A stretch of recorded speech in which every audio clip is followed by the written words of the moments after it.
Oui,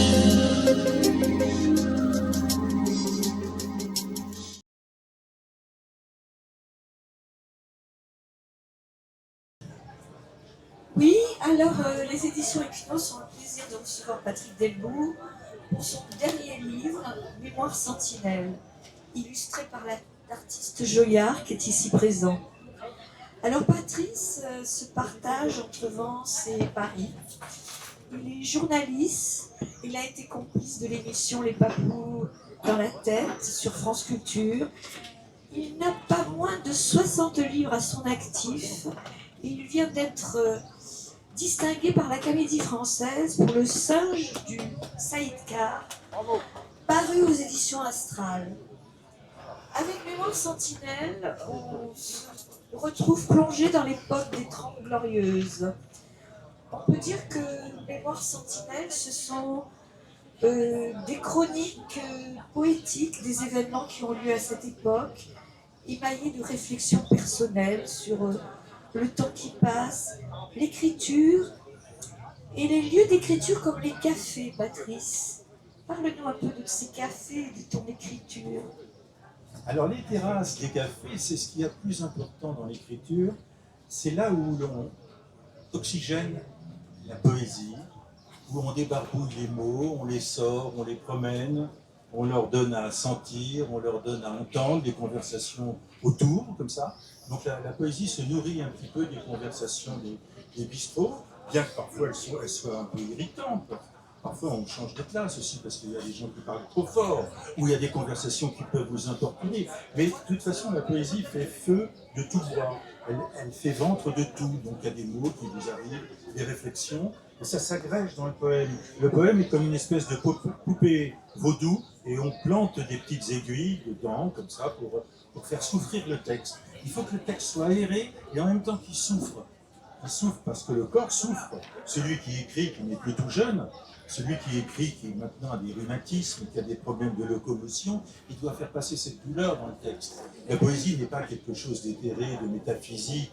La poésie n'est pas un message, surtout pas. Il y a la poste pour ça. Pas de message, la poésie. Pas de métaphysique. Pas d'université. Pas de poésie savante. Une poésie à hauteur d'homme, une poésie qui donne à entendre, à voir, comme ça, de la vie de tous les jours.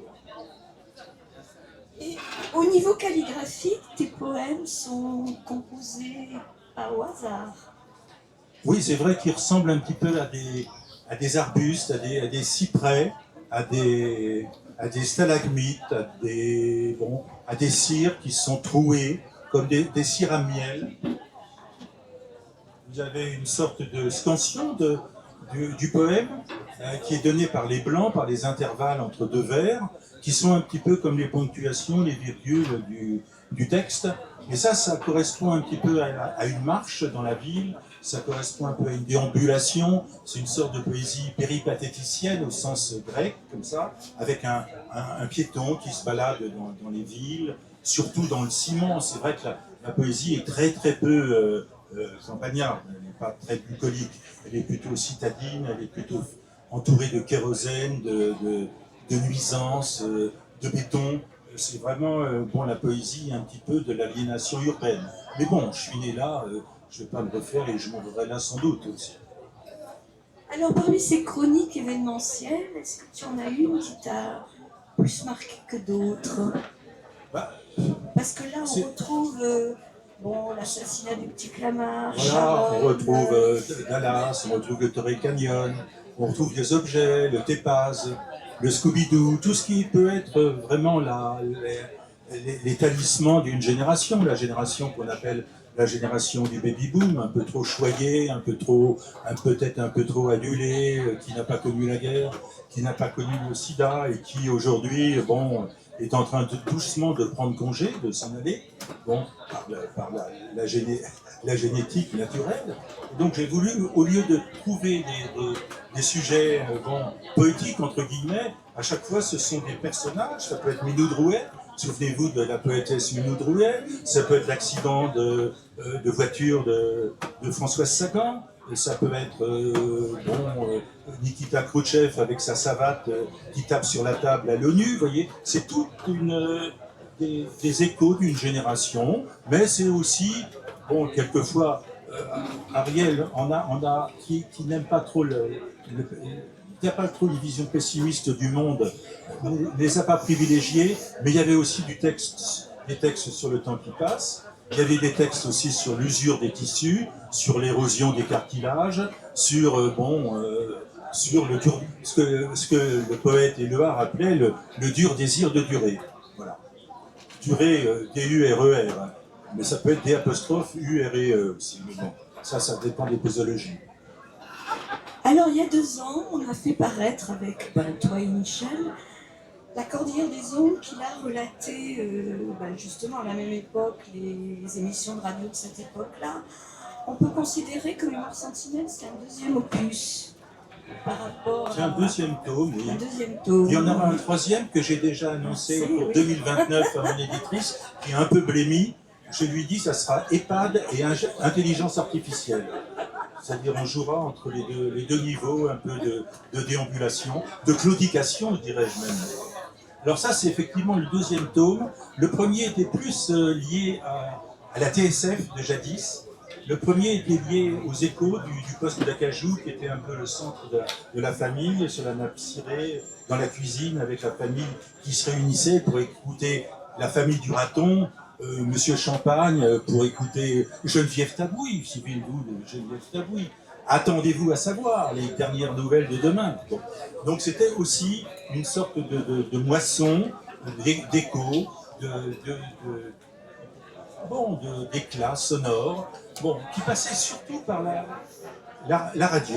Là, c'est plutôt le fenestron, la télévision, puisque là, vous voyez sur la couverture une image d'Ide du lecteur de l'équipe que je suis, c'est-à-dire le glorieux stade de Reims des années 50, qui avait été en finale de la Coupe d'Europe, avec ici l'ailier gauche de Reims, Roger Piantoni, qui brossait un tir magnifique dans le coin du fenestron, vous voyez. Roger Piantoni, je ne sais pas si ce nom dit encore quelque chose à beaucoup de nos présents auditeurs.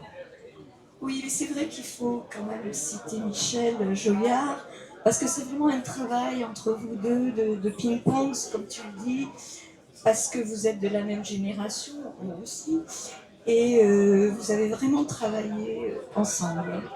Absolument, c'est un travail d'échange tennistique, au service, au retour, etc. Michel, on a effectivement le même âge, a eu une enfance, une adolescence plutôt rurale, plutôt agreste, et moi plutôt urbaine, donc on a tamponné un peu notre mémoire, qui est un peu la même, avec un amour de la littérature, un amour de la chanson, un amour du sport. Donc voilà, on a mis en commun, on a fait un tas de secrets qu'on a tisonnés comme ça pendant des mois et des mois. Michel, de temps en temps, attirant mon attention sur un film, un personnage, un fait divers, voilà. Et on a progressé comme ça, la main dans la main, corps à corps. Oui, et on a aussi, avec Michel, beaucoup insisté pour l'assassinat de Pasolini, qui nous tenait à cœur. Ah oui, il y a eu deux choses. Il y a eu l'assassinat sur la plage d'Ostie de Pier Paolo Pasolini, une espèce de mise à mort tribale, sanguinaire, et puis aussi de manière plus légère, un film qui n'est pas un film impérissable, mais qui au moins donnait la première fois place à l'anatomie de Brigitte Bardot. Il s'agit du Trou normand avec Bourvil. Donc voilà, ce sont effectivement pas des raccrocs, mais des réminiscences ou des remords. Mais il y en a encore beaucoup aujourd'hui. Maintenant que le livre est fait, il y aurait presque un autre. Un quatrième tome à faire, bien sûr. C'est inépuisable. C'est inépuisable, c'est vrai. Tu as eu quand même une faculté créatrice assez incroyable. Non, mais il ne faut pas non plus se pousser du col. Mémoire Sentinelle aurait pu s'appeler Mémoire Tapioca, Mémoire Mortadelle, parce qu'il y a des erreurs dedans. Il y a une erreur magnifique. Celui qui la trouve, d'ailleurs, gagnera le bouquin. Il y a une erreur absolument énorme dans le livre, au niveau d'une actrice de cinéma. Je ne dis rien. Celui qui la trouve gagnera un exemplaire Des mémoires sentinelles. signé, doublement signé. Voilà, bah, écoute, qu'est-ce que tu veux rajouter sur cet opus?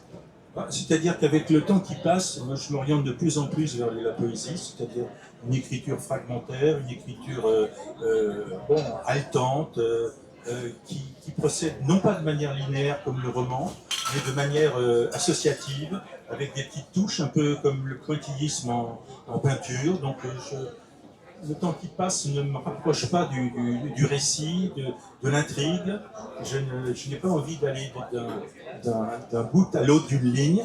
J'aime bien intervenir à différents moments dans la page. Et souvent, c'est pas une idée qui dicte le poème, c'est simplement un mot.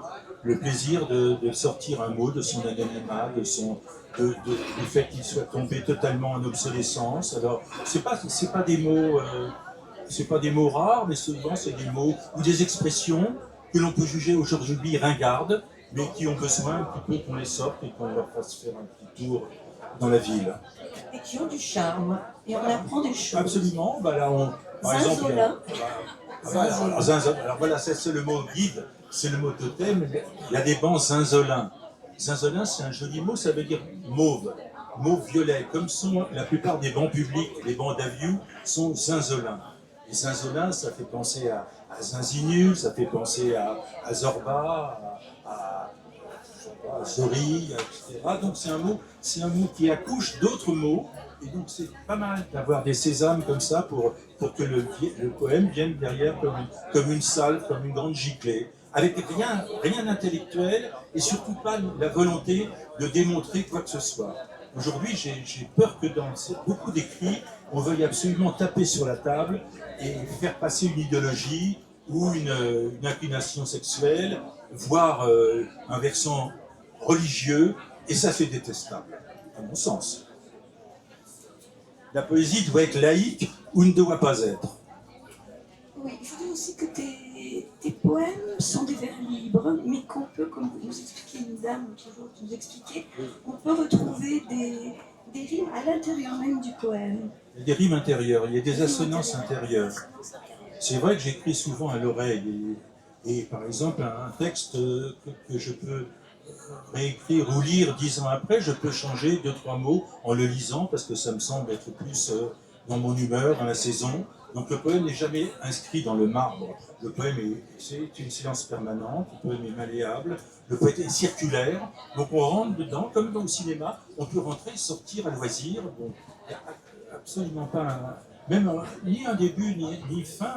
On pourrait dire que ceci est un immense poème troué comme ça, qui avance au gré de chapitres, avec des pauses graphiques, etc. Mais il y a rien en tous les cas qui peut correspondre à une poésie académique, une poésie de laboratoire, une poésie constipée, une poésie éprouvée. Je préfère parfois plus en mettre que plutôt être pingre, être grigou dans mon lexique. Et qu'est-ce que tu as en projet à part EHPAD et intelligence artificielle? Là, en ce moment, j'aimerais bien terminer un livre portrait sur Erik Satie, qui est pour moi le plus poétique des compositeurs, avec ses gnosiennes, ses gymnopédies, ses morceaux en forme de poire, sa vie absolument extraordinaire. C'était un contemporain d'Alphonse Allais, il était pianiste au Chat Noir, il habitait dans un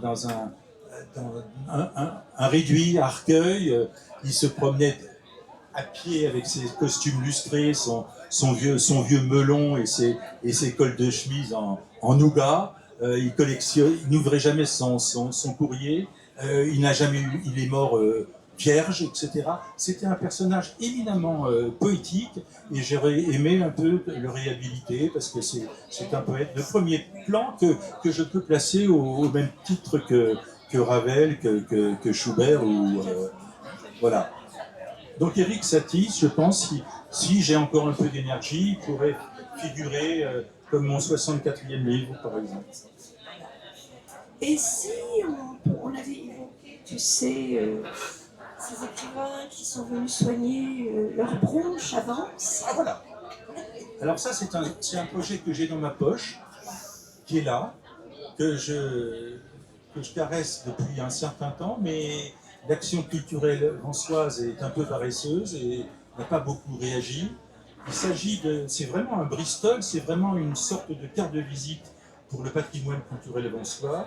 Il s'agirait de faire revivre Vence à l'âge d'or des années 60-70, quand il y avait une noria de sanatorium tout autour, les deux derniers, les plus célèbres étant Ad Astra et puis la Maison des Mineurs.